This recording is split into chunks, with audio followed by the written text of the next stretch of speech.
Good evening, Thomas. Hey. You're looking mighty festive. 'Tis the season. It is. You as well. Thank you. I have lights up at the house, but I have not turned them on yet. Keep them up all year. And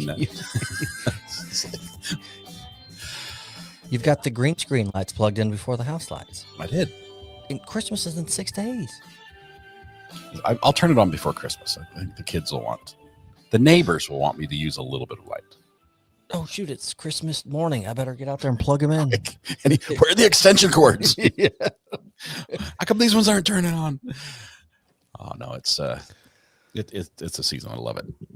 It is. I love it, too. You know, I've seen a meme or two out there, which I have to agree with. It says, this December feels a little less December-y than other Decembers. And I feel that way as well. I think part of the reason for me is, you know, our weather in North Texas, it fluctuates so crazy. And, 2 years ago, we had a craziest snowstorms and freezing cold and this and that. But we're looking, I don't know, where I'm at, like 70 degrees and sunny and no wind on Christmas morning. Sounds miserable. So it's beautiful. That's golf weather.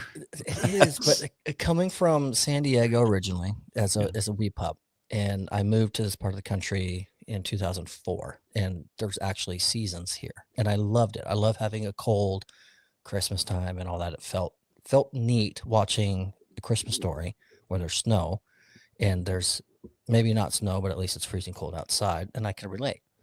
But when I turn on a Christmas movie and it's snow and they're bundled up and it's freezing, and then I'm in flip-flops and shorts. Go outside and start lawnmower. Yeah, exactly. The grass isn't dormant yet. It's still growing. I'm like, get in there.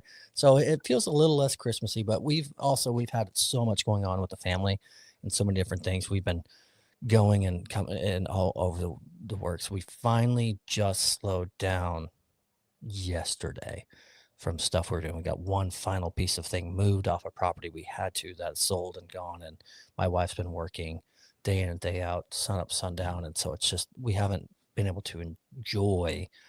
Take a breath. Yeah. Enjoy the season. Yeah. And the shopping and the taking that. So anyways, hopefully we can kick that good Christmas feeling by the weekend and enjoy the rest of the week out. Well, you kicked it off by gifting 5 memberships tonight. Thank you very much for that. Appreciate you jump-starting the spirit. Well, it's the holidays. And it was early. There wasn't a lot of people in there. And they might not even know they received it. So if your name's green now, suddenly. So we should just do 5 more real quick. there it is. Just to see who's in and around. I was just catching up, and they keep appearing. Thomas is Santa Claus today. Appreciate that. I'm working Got some good people. Lego my briefs. First one you hit. Lego my briefs. Congratulations. Perfect. I don't know where to start with our stories. We have an eclectic collection and a plethora. And is it plethora or plethora? I say plethora. Well, that might just kick us off on our next story. That's like the 8th one on the list. All right, let's do that one. Red Pen, are you listening? Red Pen, I said it in chat. In fact, so when I find some of these stories, for those of you that don't know, I grabbed a link and we throw it on a little sheet that Scott and I can see. But then I title it something just different, so he and I get the gist. So I grabbed this link. To obscure the meaning, so I wouldn't know what's coming.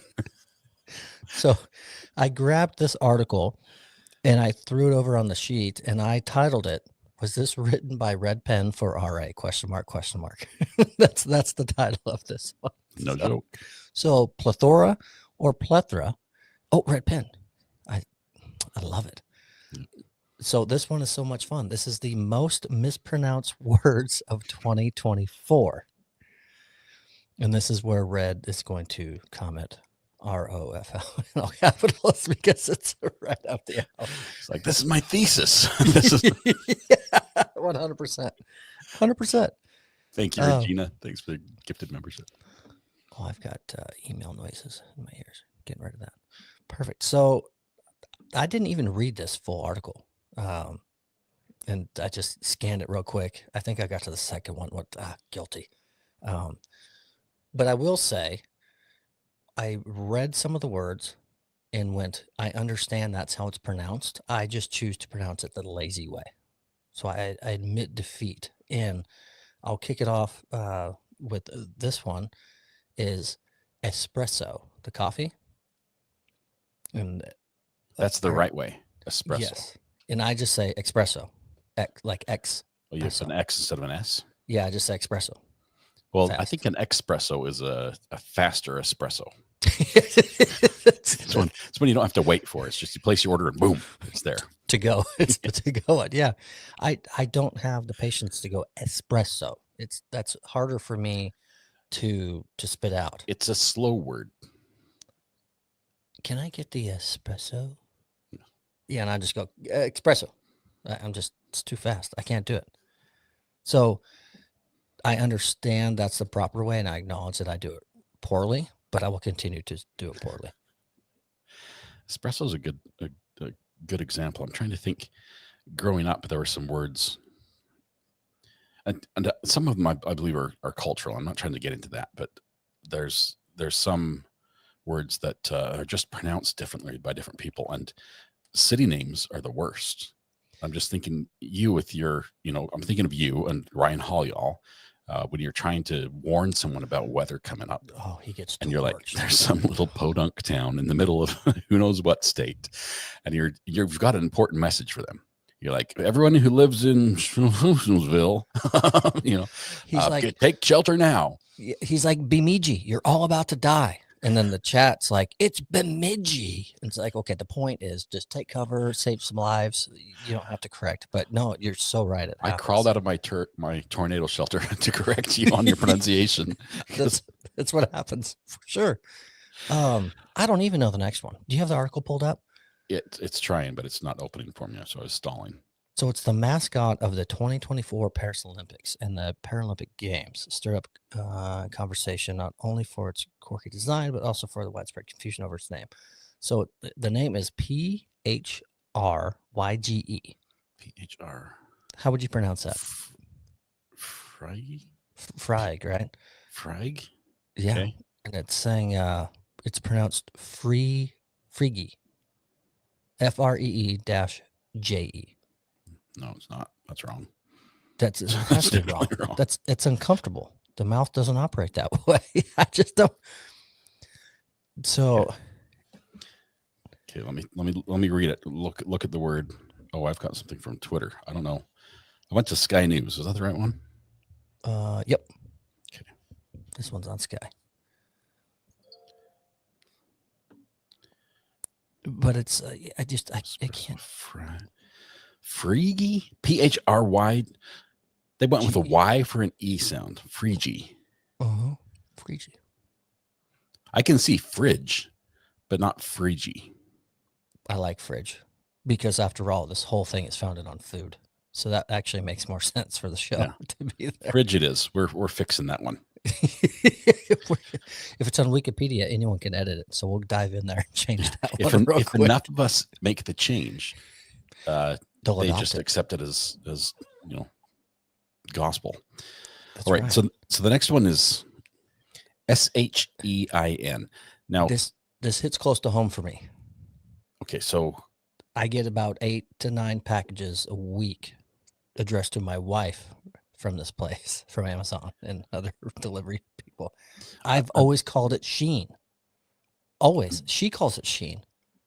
I visited Norway back in visited what? I visited Norway, a country called Norway. I can find it on the map, even. It exists. It's a real thing. The country my mom's from. I visited Norway and got to hang out there. And we actually visited a town called Skien, which looks like the pronunciation here, only Norway spells it with a K. So you can guess where the K is. There it is. Like it's pronounced Skien. So this is a Chinese founded fast food fashion giant. Obviously the one I think your wife's found online. You said fast food fashion giant. It's just fast fashion. There's no fast food. Fast food fashion. You can wear it when you're getting your McDonald's. It's not edible food. I promise. It's not edible clothes. But calling it Sheen. always Sheen. It's what I call it. It's what she calls it. But it says, has special shoppers who have adopted it, calling it Sheen. So I'm not the only one. But yeah, Taylor, you're right. Shein. It's what they say. That's what it's called. I've missed the boat this whole time. I'm not even attempting the third one. You're not the NASA one? You're not going to just delve right into deep space on the pronunciation. This one. Never even heard of it. Don't recognize it. Okay, we've got some names in there that might not be. See, names are hard because, as you know, in our business, we translate documents, right? Mm-hmm. And depending on the language and what it is, you could have a specific name. Let's just say in Arabic, it can translate into 8 different ways into English. That those 8 names in English would translate into the same Arabic name. But going from Arabic to English, you have 8 options. So names are extremely hard. Yes. So from a business perspective, wouldn't it be smarter to have a name that everyone can sort of agree on? That's impossible because the English language doesn't agree with itself. Well, this one here on the screen. How's this one pronounced? That Josh put up. Josh Wild Court Case Finder. I love the name, by the way, Josh. I call it Timu. I love the comment. I love it, Timu. Timu. You said Timu. That's what I'm asking. Yeah. Is there any alternate pronunciation for Timu other than trash? I didn't say that out loud. Not a sponsor, clearly. Never will be. It's a Chinese brand name, and a lot of the product is trash. So it makes sense. I think the T stands for trash. It's an acronym. I'm not sure what the other letters stand for. But no, some languages translate into English and or vice versa very straightforward when it comes to names, but others do not. And so I won't even get into it. I'm going to skip all the way down because this one I'm familiar with.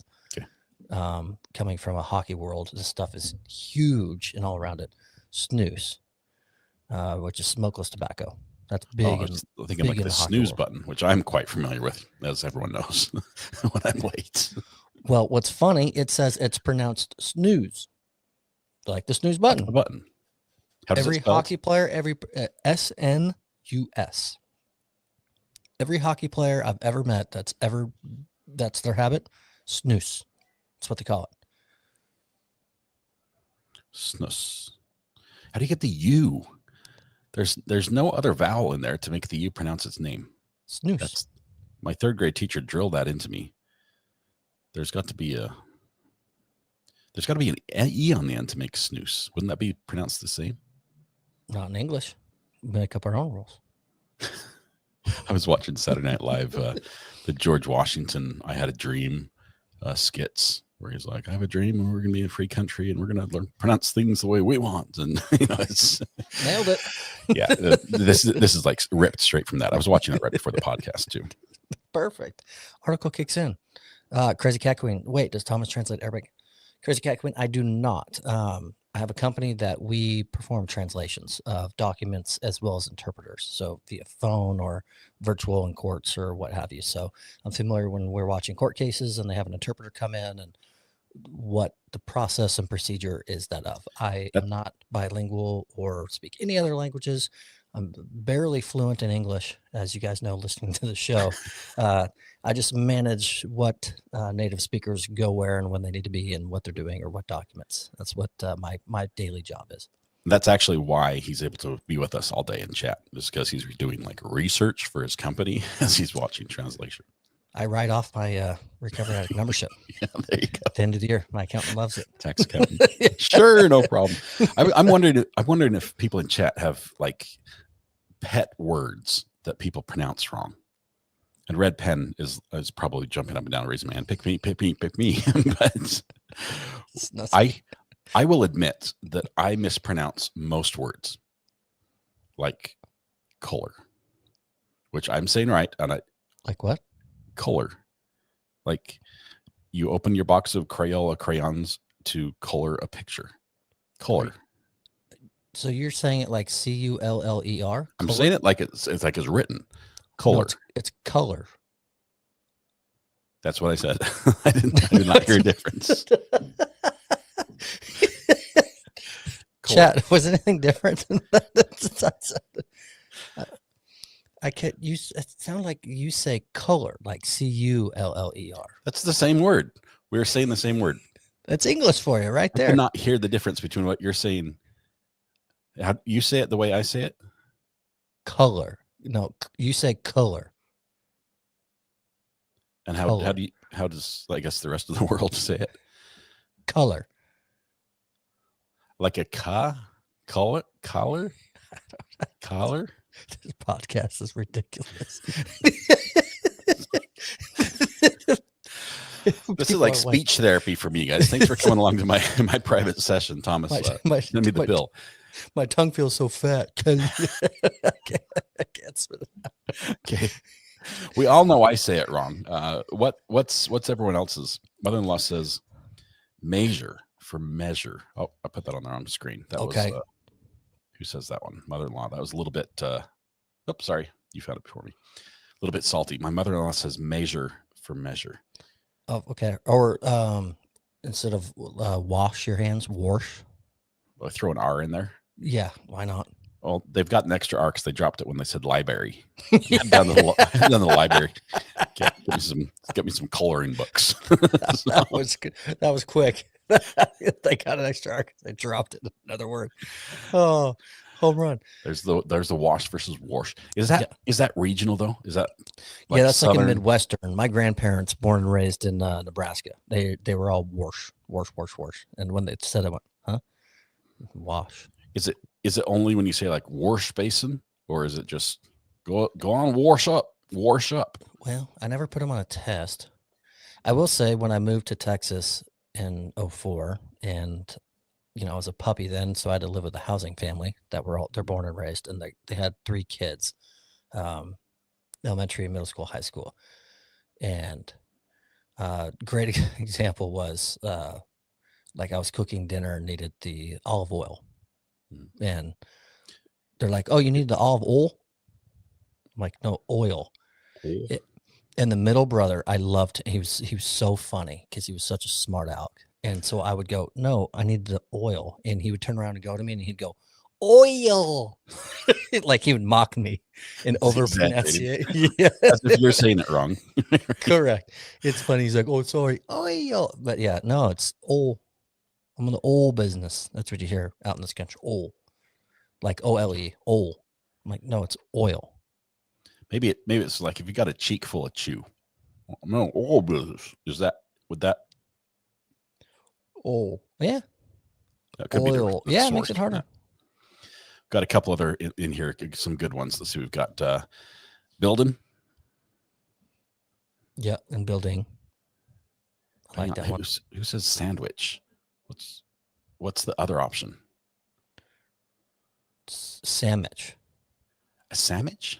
I feel like that's slang for fun. That's not true. No one actually calls it a sandwich. Wait, I think someone just threw it in there. I bet. Show of hands. Is it a sandwich? Sandwich? Never heard that in my life. Sandwich? So you think so pronounced deal. Oh, yeah, that's true. That's a Texas thing also, even though Mrs. All right, Utah and North Carolina, but yeah. And I've been training it, saying I'm a big deal. So that's probably why it's why it thinks that. I thought it was just dill pickle. That's all I thought it was. Okay, here's one. This is the big one. This applies to a lot of words. Oh, it does. Adding a G, usually on the end. Like I'm gonna go do something. Like an extra enunciation of the hard G on the ing. I'm gonna do nothing. Nothing. G. That like, well, you just did something right at the end of nothing. Like I need water. Nothing. N-U-T-I-H-N. Nothing. Crazy Cat Queen says, never make fun of someone if they mispronounce the words. It means they learned it by reading. That's anonymous. Unless they do it 100 times, because then they're just being obtuse. I like to claim that I mispronounce the words because I learned it by reading, but really I just don't know how to say the word. Nikki, thank you very much for that. Purdy, who is this? Purdy versus Purdy. Oh, we did. Pretty. Yeah. There we go. Sorry. She's Purdy. So I would, again, you know what? I have to agree. A lot of it's regional. So I would have to apply that to some of the older level cowboys in my area would say, even Ricky Watson, if he was in chat, he'd probably test this because he'd say, "You sure are pretty." Whereas me being a city licker to be like, "Hey, you're pretty." So it's pretty. You pronounce both T's separately. Pretty. Oh, so pretty. Yeah. So as long as it means the same. But so I think we're diving off into regional and just different pronunciation of the word based off of its actual spelling. Sorry. Yeah. No, the rest of this article, now that I actually looked at it, it's extremely difficult, and it's just names. That's hard. And I didn't know any of the people, but those are broken words. I think we need to fix them. Maybe we as a people can all get together and vote, and just the winner takes all. Yeah, and I think the premise of the story is things like taken aback versus people say, like I'm taken back, not taken aback. It's almost the misunderstanding of a word or a phrase versus just how you say it. Does that make sense? Like when somebody says taken advantage of, and nobody knows if that means it's a good thing or a bad thing. Right. Like, don't take advantage of this. It's like, don't do it, or should I? Which one's the good one? Absolutely. Or like people say, well, I could care less. It's like, no, you couldn't care less is what you're trying to portray. But when you say, we've completely flipped the meaning by how we use it. Yeah. So I think it actually sparks off. The phrases would have been a better article. Misunderstood phrases that people misuse. But words are broken. Sheen and Sheehan. My wife doesn't watch the show, so I can't wait to. Well, it's going to be. We still have time tonight, but at least tomorrow. For another delivery. Next package, comes in, and I'll say, "You got another Sheehan." She's going to look at me. What? Should have watched the show. Yep. We learned a few things on the show. The words are broken. Going from that, let's go to another breaking. This one is a broken baseball record, but not the kind you think. Now, when you think of a baseball record, you're thinking, home runs, max number of home runs. You got the greats, the Babe Ruths, and all the rest of the juicers. I'm sorry, I said it out loud. Oh, Barry Bonds. Okay. No, there's some people who broke records, but maybe pushed the rules a little bit on that. Yeah. We're not talking about that, but there are records and there are record books. It's like the Guinness Book of World Records, only it's like things that actually took skill to accomplish. I hope our guy's not watching tonight. I'm sorry. I know I'm not in the 2025 edition. I'm a little chuffed about that. No, not chuffed. I'm upset. Anyway, I'm chapped. That's what it is. I'm chapped. Broken baseball record, but not the kind you think. This was chapstick. There you go. For all your chapped needs. This record was just an average non-baseball player that broke the record. And it's a record for a baseball book on how long it's been overdue from the library. Oh, yes, I saw. Okay. Yeah, I'm on board. 50 years later, this kid checks out a book. Like I say kid because he was a kid when he did it. Checks out a book. And then, life happens. Moves happen. You pack up. You go somewhere else out of state. So here's the catch. He found the book a long time ago and knew that he needed to return it. But he thought, you know what? It's been 37 years. Why not wait another 13, make it an even 50? And then I'll call the library and like, hey, how about we do this big thing together where I return the book and it's a big, invite the media and everything. Brilliant. The library is like, no, keep the book. We don't care. he's like, but I saved this for 50 years. Like, yeah, you're a jerk. Think of all the people who didn't get to read the book over those 50 years. Keep it. See ya. And not even a comment. They're just like, yeah, whatever. They were done. So he has the record, but apparently the library does not care. Nor does Guinness. Like, I think they forgave his fee though. I didn't hear anything about they can't compounding interest. $3.5 million of like, well, it's a late fee. He's like, I could sell it for that much. That sparks a conversation that I think would be kind of neat. Find out how many people have a Blockbuster rented DVD in their possession to date. There's hundreds of thousands. We're not talking about the ones that were resold for like 50 cents. Ones that were never returned as it was going out of business, and you just kept and you have it. And someone, there's thousands. Are you about to pull one off your bookshelf? I'm just looking. You're about to pull one off your I'm bookshelf. just saying, if you can just hurry and scan my card, because You I still do have it. I still have my rewards card in my wallet. It might have some late fees on there at least. That's worth something. If anything else, they make great toothpicks. My signature's changed a lot over the years, but it's still on there. That's awesome. You know, that was the first job I applied for as a kid, and they didn't take me. Really? Mm-hmm. They said, no, you're too frequent of a customer. You wouldn't pay attention. 100%, because I was there, my family and I, and then when I got to high school and had a girlfriend that would, go get the popcorn, get the movie, and then go back to our house with our parents and watch the movie. We were there all the time. And even worse, think of all the revenue they would lose if you got the employee discount. Yeah, done. Going forward. And I grew up in a very small town, so they'd be like, "No, you're 10% of the business. You can't. We can't do this." Yes, we'd like to. I mean, we love you and all, but nope. Yeah. Jen, thank you very much. 5 gifted memberships. You're amazing. Okay. I was sad too, because that's when I got my driver's license. I'm an older graduate, if I know how to phrase this properly. I was able to drive halfway through my sophomore year of high school. Well, one of the seniors who had like a really cool car was putting up for sale. And I told my parents I really wanted to buy it.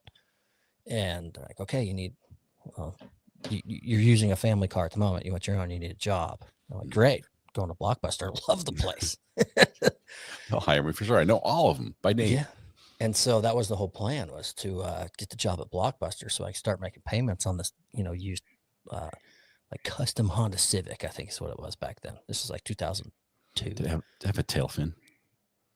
Yeah, and it had a pearl white paint, and it had no door handles, or like he put a lot of work into it. Like you have a key fob like we have now. You would have been cool. Pop the door open. Yeah. Had the speaker. Back then it was like it was the jam, the bee's knees. And I wanted that car so bad, and no, got denied that job, and it broke me. I didn't look for work for another 6-7 months, and the car got sold. It was out. Did I tell you my first job story? I didn't have anything nearly as exciting to buy. I just wanted money, right? And mostly I had catalogs from like a million different places. I was going to send off self-addressed stamped envelopes and have them send me some plans to build a hovercraft or something. It was something crazy. But I went and I got a job at a greenhouse because my family worked there. And that was like, I just like showed up and like, hey, I'd like to work here. And they're like, okay, come on. And I worked for like 3 days. And then they started doing the paperwork. And I wasn't old enough to get a job legally. You have to be a certain age. I believe it's 16 to work the hours. I can't remember. Varies by state, yeah. So they fired me. And they couldn't pay me for what I had worked because that would get them in trouble with the law. So I got fired and I didn't get paid. And they waited until I was old enough, and then they hired me again, but I never got my back pay. And I'm still a little bitter about that. So I'm sure I've got like $25 owed to me. I was worth nothing at that age. I probably broke more stuff in the greenhouse than I fixed, but never my first job. First real job, like with a paycheck. Those were the days. One of my first real jobs, I might have actually told the story in the show before, so cut me off if you do, but I got a job at 24 Hour Fitness. And it was part-time. It was Mondays through every other day for just a couple hours. And then I really liked my boss, and it was fun there. And so, young and full energy, and it was great. I just worked the counter, just scanning people into the gym. Yep. Have a good day. Have a good work. Oh, happy birthday. Because it populated. Oh, you want a protein bar? Yep. $2.99. And then at 24 Hour Fitness, you have your normal day staff that all does their thing. You have we had 2 specific guys that worked the overnight shift, because retail is behind locked cages. It's just simply making sure a criminal or whoever just doesn't walk in and go use a gym, right? They just sit there. Right. Those criminals, they like to get their workouts in. 100%. Or homeless like to use the bathroom, what have you. So free shower. I mean, who wouldn't? Yeah. We did that in South Carolina. But go ahead. There it is. So the 2 designated individuals, one was out and the other got sick last minute. And so manager Jeff says, hey, does anyone want to, do the graveyard? And of course I'm like, sign me up, extra cash money. And I worked the afternoon shift. So I took my lunch right before graveyard started, which was 8 p.m. to 6 a.m. And I was so fired up, be the graveyard guy and man the show and do that. And be cake. Just nothing. 14 hours into your shift. Worst thing I've ever done. So what I did, I had to go to there's offices kind of behind the front desk. And I laid on a yoga mat with a foam roller, and I set my cell phone alarm for every 15 minutes on repeat. So I just fall asleep, my cell phone would go off, and I'd just run in and check the cameras, see who was in the gym. And it was a 2-story gym. So I'd look at the camera, see who was in or wasn't. No one came in since I took my 15-minute nap, and I just go leg back down. I did that for like 6 hours because I was so exhausted and I couldn't stay up. And my drive home in the morning, it was only about 20 minutes. It was the worst in the world because I had to drive straight east in the sun at 6 a.m. You just want to close your eyes a little bit to block the sun. Next thing you know, 2 miles have gone by and you didn't see any of it. Worst thing in the world I ever did to myself, thinking I can handle it. And I actually had a guy come in that scanned a membership card, and it was this young guy, mid-20s. He seemed a little skeptical to me, and so he swiped his card, and it was like, ding, ding, and it came up, and it was like Barbara Winters, and I was like, dude, come on, I'm so tired. Don't do this to me right now, please. And he's, what? And I said, there's no way. Like, I can completely tell you're not here to work out. I can look at your attire. You're not Barbara. I mean, this, just please, man, come on. And so security came down, like yanked him out. And then so I had to hang out with security for an extra 30 minutes talking about what happened and just chit-chatting until he went back upstairs so I could go back and take my another 15-minute interval naps. I will never forget that. It was so awful. No more night shifts for you. No. If I got to sleep all day and then maybe go try it, just be fine. The back-to-back shifts are killer. Yeah, that was young and dumb. Thinking when I worked in a cubicle in the Department of Defense, I may have perfected the art of a quick power nap while working. Are we all about to be accessory after the fact of something maybe you've done with the job? Okay. No, I just my job was one that I just had to be there in case something happened, and so it was a great job. You know, on days nothing happened, I didn't have to do a dang thing. Right. I kid you not, there were months where I did not get a phone call, and it's an incredibly boring job. But I was able to do lots of other studying and school and all that stuff. But I perfected the art of sitting at my desk, upright in my chair, which is a cubicle facing a corner, as all cubicles are, because they have no view, and you have to you can't be sitting there and have your screensaver go on because everyone knows you're asleep. I perfected the art of sleeping while moving the mouse. You know, they make a gadget for that, right? I know, but I couldn't have a gadget. This was government facility. I can't just bring stuff in and, load software to, make the mouse jiggle and things like that. Fair. But so how did you perfect that? How did you make the mouse? Practice. That's how I did it. A lot of hours of sleep. There was a point where I was working. I had my business that I was selling books online on Amazon. So I was selling college books, basically getting them for free from professors and selling them on Amazon. I worked at the Department of Defense. I was going to school with a full-time schedule. I think it was 12 or 14 credits. I had a late night job where I was locking up the parks for the city. And I worked at Good stories at the park too. Yeah, that's great stories. I've seen some things, and I worked a little job at an office thing in the morning. It was like I had 4 jobs, and there was no sleep. I sleep at one of them. That's the only way I live. But it makes sense. We've seen you fall asleep on the live stream before, and you know what I can tell you? Pin comments while you're. I'm moving the mouse. What's the weirdest thing you've seen in the bathroom sink? Let's not do the sink one. Let's go instead in a bathroom. I accidentally did lock in a couple. And I can say they were a couple because they were a couple. An X-rated couple. Yeah. So they had to call the number inside the door because you cannot open the door from the inside. And they had to call the number, and I had to let them out. And it was sort of my bad because the number goes to my boss. It does not go to me. And so I get a call from my boss who does not like getting woken up. 2 things. First of all, I'm late that night. So it's like I'm supposed to lock him up at 10:30. It's maybe 11:45 when I lock it up. So they thought they were safe because the parks had closed a long time ago. I did not check because no one should be there at that time.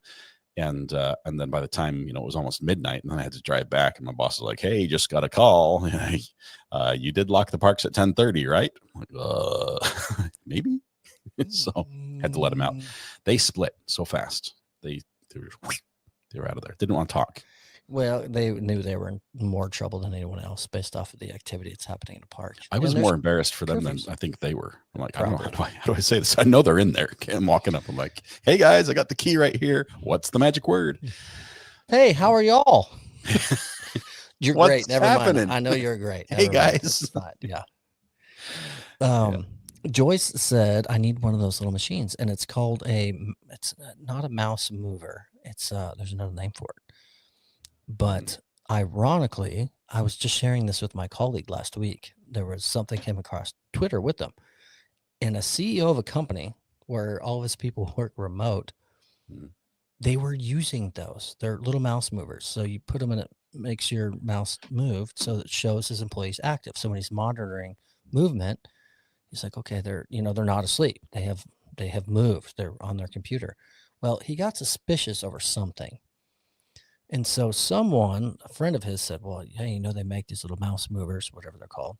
Mouse Jiggler. That's it. That's what it's called. And so he starts looking into them, right?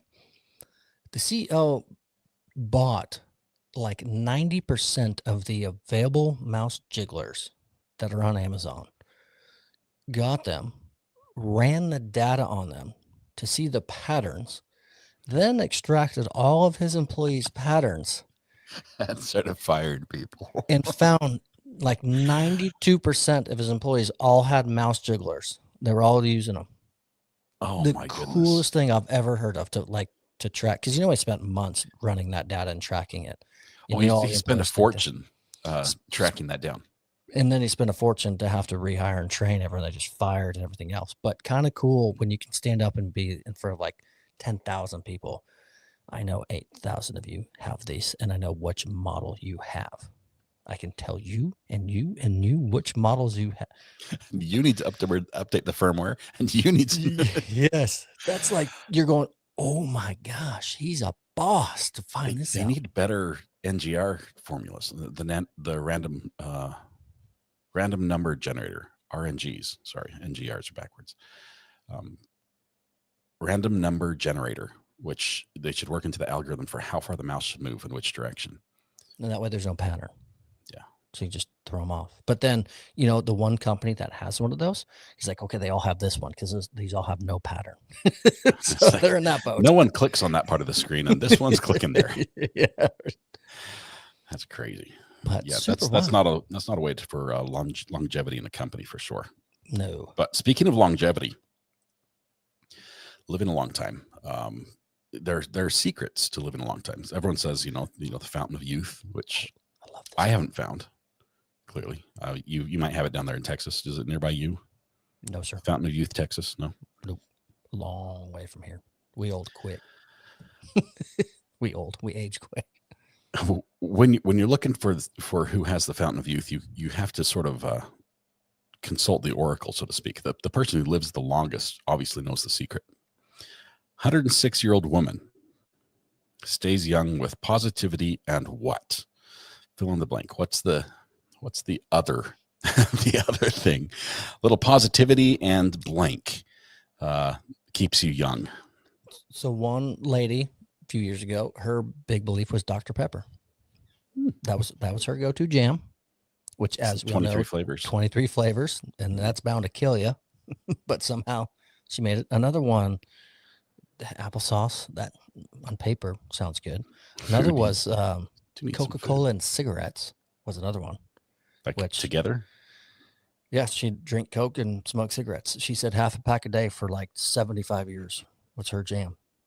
Laughing daily. Some of these are good advice. Like laughing actually does have a health benefit, not just the muscles, the circulation, and everything else. Plus, there's some things we just can't figure out that laughter just seems to cure. There's a couple in here. Wine or beer? Think harder. Think harder. Think Fireball whiskey. A little bit of positivity and a shot of Fireball whiskey is the secret that helped. Florence Hackman Her nickname is Fireball Flo. Amazing nickname. Morning, Fireball. Good morning. Led the manufacturer to send her complimentary bottles of merchandise for her 105th birthday. Wow. Turned 106 on Monday. With some free Fireball, courtesy of the manufacturer. She's in Loveland. Is that? Oh, that's Texas, right? No, that should be Colorado. I'm sure there's a dozen Lovelands, but that's got to be Colorado, right? Just Ohio. Ohio. Oh, see, there's so many. Fourth word in the article. I should read that one. I just jumped. They bury the lead in these things, so you have to jump to paragraph 2 to see what's happening. Cliff notes. Fireball. Wow. That's the answer. I like it. Moonshine. That might work as well. We followed a case where the guy was talking about, he had to admit he was DUI, and I drank XYZ about Fireball. It was recent. That was just recent. He drank a ton. Yeah, a ton. Like a metric ton of liquor and wine, and like 2 liters of Fireball. It was, and they just went on and kept naming it. And the judge, I think it was Judge was McNally? I think so. Yeah, because he was like, "I'm sorry I asked." Yes. That was him. Stop. I don't want to know. You barely survived. Okay. I don't want you to have bragging rights over this one. But yeah, he was kind of in the position of, hey, Judge, real quick, don't mean to cut you off. It'd be easier if I named what I didn't drink than name what I did drink, just to save time here. And it was a mix. I mean, he's got like wine boxes.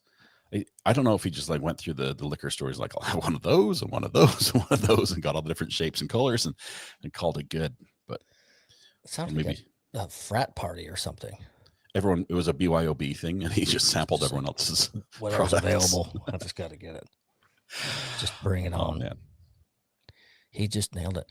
I will say, this was years ago, for anyone that does partake in alcoholic beverages, for a holiday drink that I thought was kind of nifty. It's I think Sam Adams or someone makes like a red apple cider beer. And so it's a holiday type version. And someone made me one. They took a half a shot of Fireball and then just poured it in said beer. And then you just sip on it. And it was like a warm apple pie dessert. It's apple adult cinnamon cocktail. Yeah.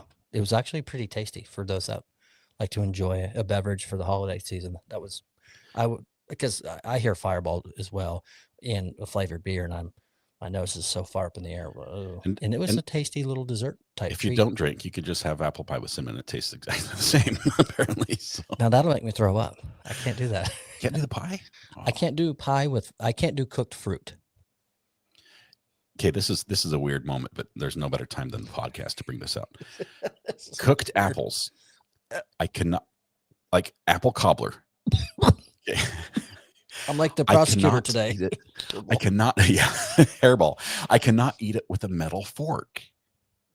I think there's like something electric in it. It like shocks my tongue to eat cooked apples with a metal fork. I have to use a plastic fork. And if you overcook your apple pie, plastic fork won't cut it. There's not a brand of plastic fork out there that can, get through an apple cobbler. It's miserable. I love the taste of apple cobbler, but not if you put it on a metal fork. It's like it creates a circuit in my mouth. It's like eating tinfoil. Folks, this is coming from a host that eats popcorn and milk. You guys should try it. But can't use a fork with pie. Use a spoon. Can't be metal at all. It's can't the be material. Metal. Can't be conductive. What about like a little wooden spoon? I'm gonna break out my multimeter, and I'm gonna prove this all to you, that the apple pie or apple cobbler is actually like the secret to perpetual energy or something. What a stream that's gonna be. So like cheesecake, I can do the crust of cheesecake with a little residual of the cheesy frosting, but not the texture of the whole cheesecake, all that cheese. No, I can do the crust. Same with the cherry pie. I could ditch all the cherry filling and just have the residual kind of cherry stuff left and do the crust. There's no fruit. But jams are okay. I could do a toast. Jam and jelly. Oh, what about just like on pancakes or waffles, like a spoon it out, a little thick and heavy? Nope, won't do it. I could do toast though with a little bit of butter and like a blackberry jam. Fantastic. Okay, one last unrelated thing. for the next 5 minutes. Yeah. Okay. This is on the fork with the fruit, the apple cobbler issue, metal Okay. fork. I swear, you could line me up, blindfolded, earplugged, noise reduction headphones, put me in a room and have me stand in front of a microwave. And if you turn it on with no beeps or anything, I can tell you when it's on. I can feel it. And that's not just because I have a microwave that has bad radiation shielding. I think every single microwave leaks radiation. I can feel it. Maybe it's the same thing that lets me feel the electricity when I eat apple cobbler. Is it the original microwave that came with the house? No, it doesn't matter which microwave. Anyone's microwave. You told me it's an older house. I was just trying to see. Just good vibrations, maybe, I guess. Good. I don't think I could argue. I was hoping that I would be like a lot of people who are like, yeah, me too. But I'm seeing more of this in chat than the agreements. The podcast is probably one of the biggest producers of Scott memes ever. Of what comes out of it, what happens. But for some reason, I give you a hard time about so many things. This one, I don't think I could fight against. This is verifiable. I'm like, it's like line. I'm not going that far. Get your microwaves and earplugs and everything. I think I could prove this one. This is the best comment. This is oh man. And bug tugger. Yeah, this is fantastic. I'm going out happy. It's Apple's metal fork microwave protection skill. It must be my fillings. I have the old fillings with mercury in them or something. I don't know. But man, what was that beep in the background? My kids my youngest kid has learned how to whistle like 3 notes at the same time. Oh, I thought it was a microwave. Yeah, you can feel it. Feel it in my soul. Let's talk about money. We haven't talked about money. I know we don't have a lottery story this week, which is rare. I ditched it. I got hate mail about too much lottery, so I took a week off. Oh, well, I saw the gap and immediately filled it in. But with the immediate, the opposite of lottery. Lottery is when you win a lot of money. How do you make $6.2 million disappear quickly? Like in 30 seconds. Oh, you put this one. I like this one. This triggered so many people. Okay. So many people. Mrs. RA is in trouble. Can somebody time out Mrs. RA? Let's talk about money, then politics and religion. Okay. $6.2 million. An entrepreneur in the cryptocurrency world. Okay. Not Ivan. No, not Ivan. Bid and successfully won on an art display. $6.2 million that he bought it. Now, you would think that's an investment. Art is an investment. It goes up in value. Traditionally, you can resell it. He then announced and carried through on destroying the art project in front of the news media. And he did it by eating it. Now you're thinking, it was a banana. Not just any banana, though. It was taped to the wall with duct tape. It was a banana taped to the wall with duct tape. He bought it for $6.2 million and ate it. And he says it was the tastiest banana he's ever had. Now, the catch of the story is you're like, why would you do that? Well, if you look in the fine print, when he bought the art piece, he not only bought that display, like that banana, but he bought the rights to tape additional bananas to walls with duct tape and call it that same art piece. So he can recreate his artwork by taping a random banana to the wall. And ta-da! The piece is called Comedian, which I mean, who gets the last laugh in this one? You decide. But $6.2 million banana. In New York. That there's 2 parts of the story, one of which is duct tape. That's another word that people will say, duct tape. So that ties into our story. Should have seamlessly transitioned there, but I missed it. Well, we went backwards. The other is, which we've talked about on the store before, or the show before, is a single banana taped to a wall when you go to the grocery store. Have you yet seen the little basket that says "Pick me, I'm single" from the banana that falls off the bushel, and they just put it in there for like 90 cents? Have you seen them yet or no? No, because I'm pretty sure when it fell off the display, it also fell onto the floor, and it probably has like a secret surprise with a mushy spot. It's got a peel. I The mean, peel hides the mushy spot. bananas are disgusting in general. I'll never eat one, ever. Not Haven't even for cooked. 28 years. I might even eat a cooked one before I'll eat a raw one. It's a texture thing. I can't do it. Banana bread? Nope. I know it's in there. It's not happening. It's just it's a mushy thing. Now, I will say, this is where it gets weird. I will eat for the rest of my life for dinner if I had to mofongo because it's amazing. What is mofongo? Oh, my favorite mofongo de Cameron. So that is like a So Puerto something Rican dish. It's Cameron- plantains, which are basically giant bananas, and They're the ones that don't taste good, though. no, but when you take out the flesh and then you fry them up with some butter and put them in and make like a mofongo cake and shrimp, it's incredible. It is so good. I had a dinner. A Jamaican lady in London cooked me dinner one time, and she cooked plantains, and she also cooked plantains. It looks like plantains to me. Okay. She cooked these bananas. She also cooked rice, which I think was stone ground because it had bits of stone in it. And it had chicken, which I don't think was cooked. But in this meal,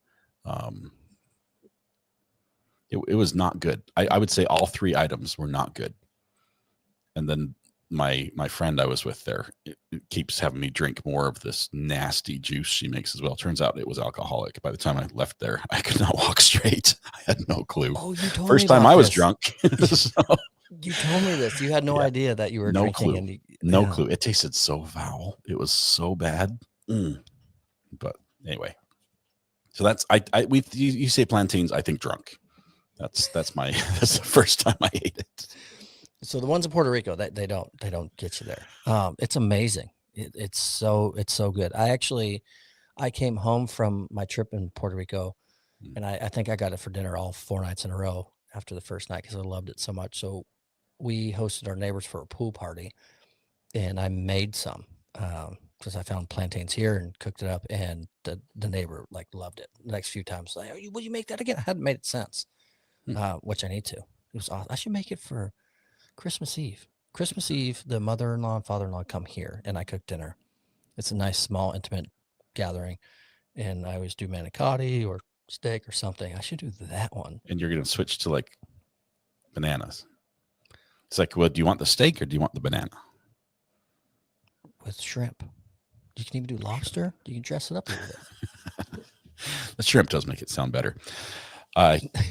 There's a couple Google stories we had in here. I wanted to cover at least one of them. Do you have a preference on which one we go to? No, I liked I think I know which one you're going to. And it is going to be, the bottom one or the second or the third from the top? Go to oh, shoot, where'd they go? I'm not finding anything Google. Well, there's Googly and Google. Oh, that one. Yeah. I want to go. Let's go with your story. Sorry, the street view. I realized that was I didn't read it. A poor connection between the two. Googly and Google are not the same company. Yeah, I'm looking at hyperlinks here, and there's not a single Google in a hyperlink. So we always, we love true crime. Okay, we like to hear something's, the story. We like Clue, right? We like hearing it's a whodunit, trying to solve it in our heads. We're listening to evidence and all that. Apparently, we're going to be out of a job soon because Google can do it, and it can do it better. Google solving a cold case out of Spain with their Street View car. Okay. So I did not read the article when you put it up here. So we've got an issue. I think a love triangle was involved in this one. So you've got here we go again. A lady with a husband, and she's got a boyfriend. The husband goes missing. And Google Street View solves this, but with a collection of videos as it's driving out. It's mapping out a town it hasn't been to in years, right? Since like 2009. It's mapping out the town, taking pictures, and in one picture, as it's driving by a side street, there's a body. There's a dude with a wheelbarrow And in the wheelbarrow, he's got a big white sort of package just sort of hanging out both sides, and he's wheeling it down the street. And then there is.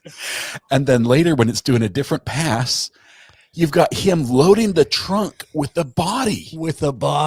Wrapped in a bag. And they solved it. It was the boyfriend. I think the girlfriend was in on it. They found his remains. They used a ground penetrating radar. Believe it or not, they actually took the body to the graveyard to hide it. They buried it in the graveyard. No one will know.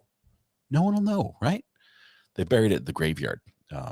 That's kind of, well, they got caught, but that's kind of smart. If you're going to bury a body, why not do it there? So the catch is the Google images are still out there.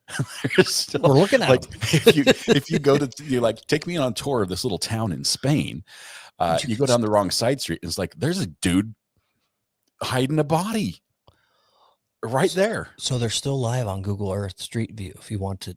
Oh my goodness. I spent a little bit of time just, I didn't want to find the address. I haven't yet. I want to just like naturally just stumble upon it as I was going down little side streets. So I was using the street view, just walking around, because it's a small town, walking around, looking left, looking right on the street view. I haven't found it yet, but you sure can. The pictures they have in the article are active Google. Oh, they show the address. I can move it and oh my gosh, we need to put this in chat for the folks. Can you share it? I can try. Let's see if I do. I can go hide in the background. Oh, you want me to share the? Oh, I'm with you. Let me. Oh, I've got so many tabs. I'll try. Let's see. Share screen. Oh, remember last time? No, I can't. It's all foobar for me. So once again, we're going to describe this as if this is a radio show. Imagine you're looking at a picture of a really shady guy taking a sheet wrapped body and stuffing it in the trunk. There it is. Tayuko. How do you say that? The J's a Y, right? Castile and Leon. Sounds French. Castile and Leon. That's where you can go. It's a love language. Langue de l'amour.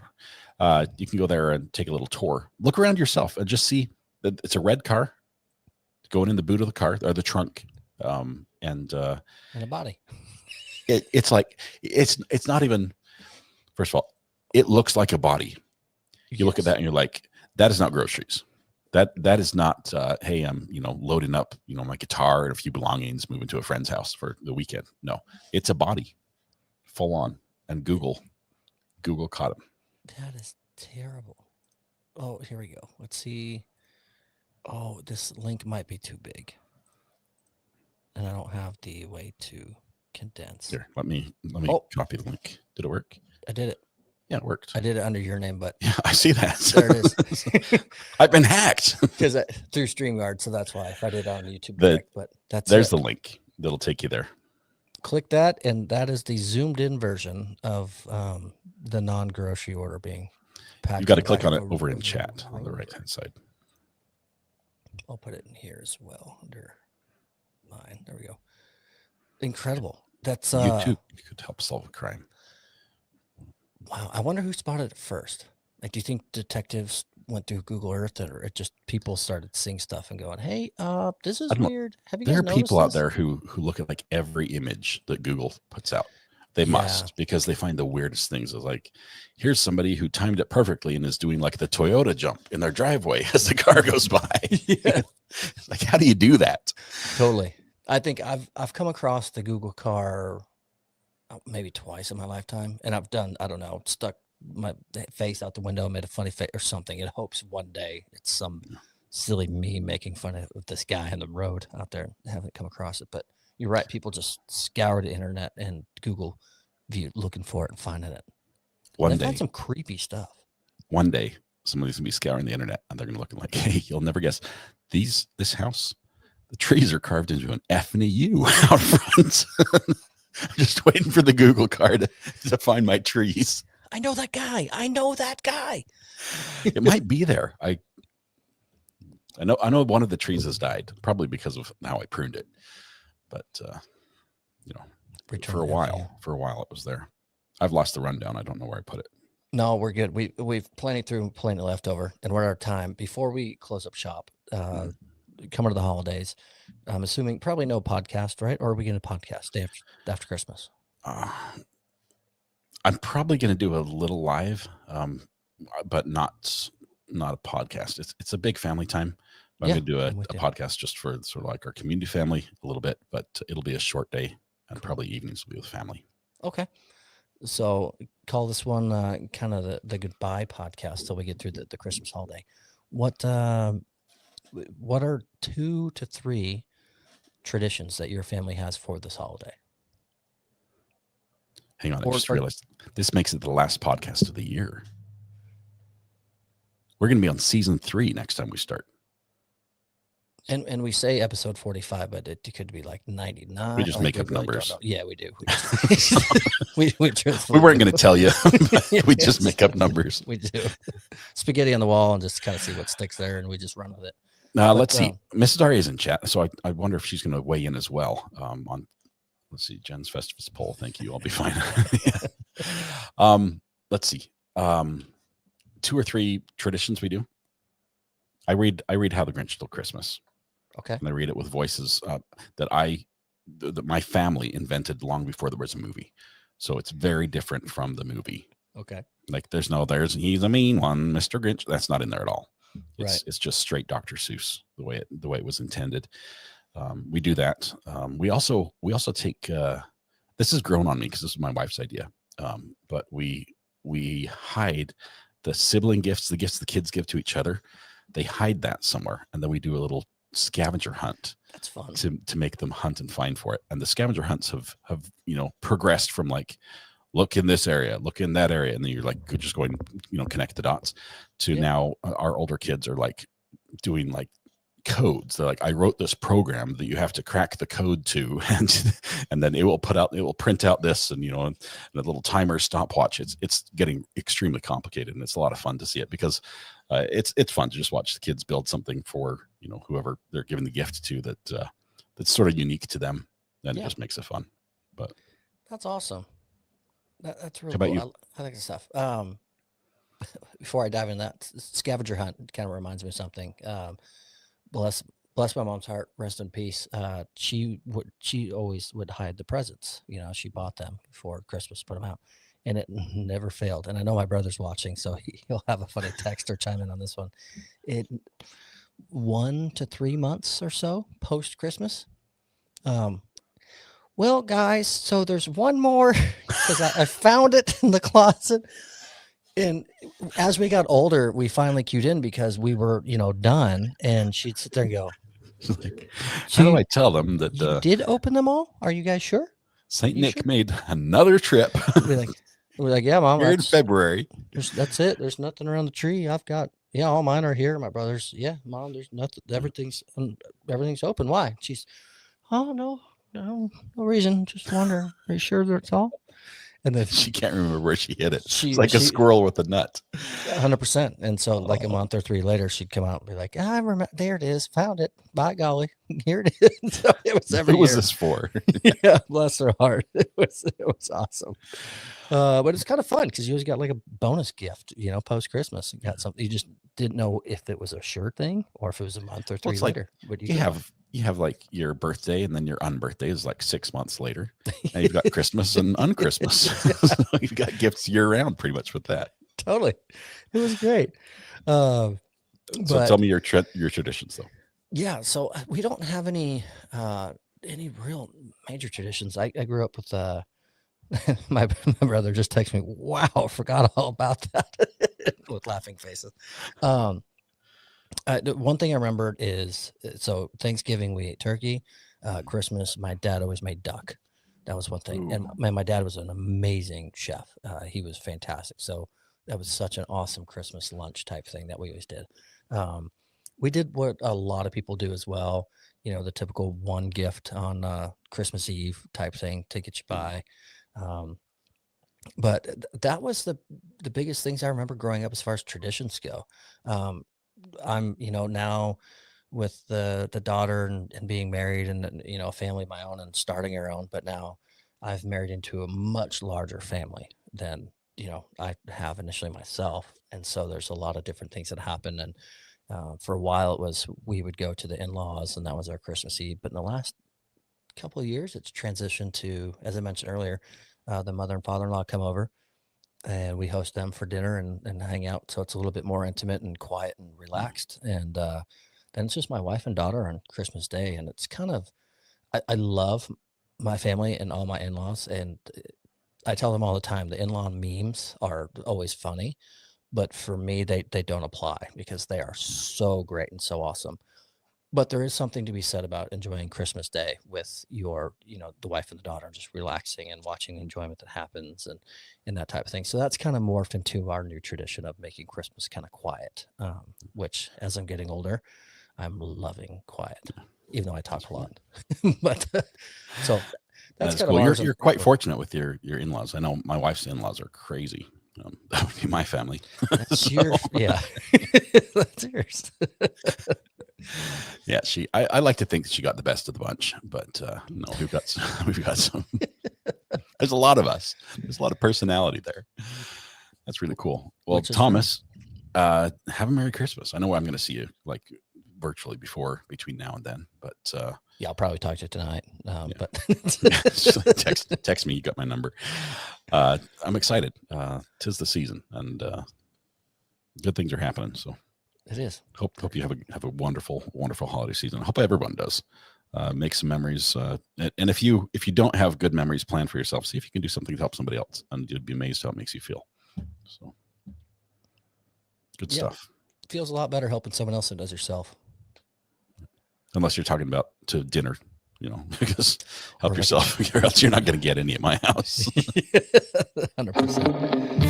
Happy holidays, everyone. Whether it's Christmas or anything else that you celebrate, if you get to be with family, and if you don't, but some friends, or even if some calls, or if it's just spending time in this community with these folks, I hope everyone has a great time. And thank you for being here with us on presumably the last show of the year, unless something impromptu happens. Podcast-wise, yeah. It's crazy. It is crazy. I'm stalling just for a minute here, but let me see. I think. Did you make a podcast song? Oh, I should. What would it be about? Give me some prompts. It was a whole bunch of irrelevant information. Okay. All right, that's enough. I can run with that. All right, we are going to do something we've never done before. We're gonna portal to Runkle the Bailey. I love it.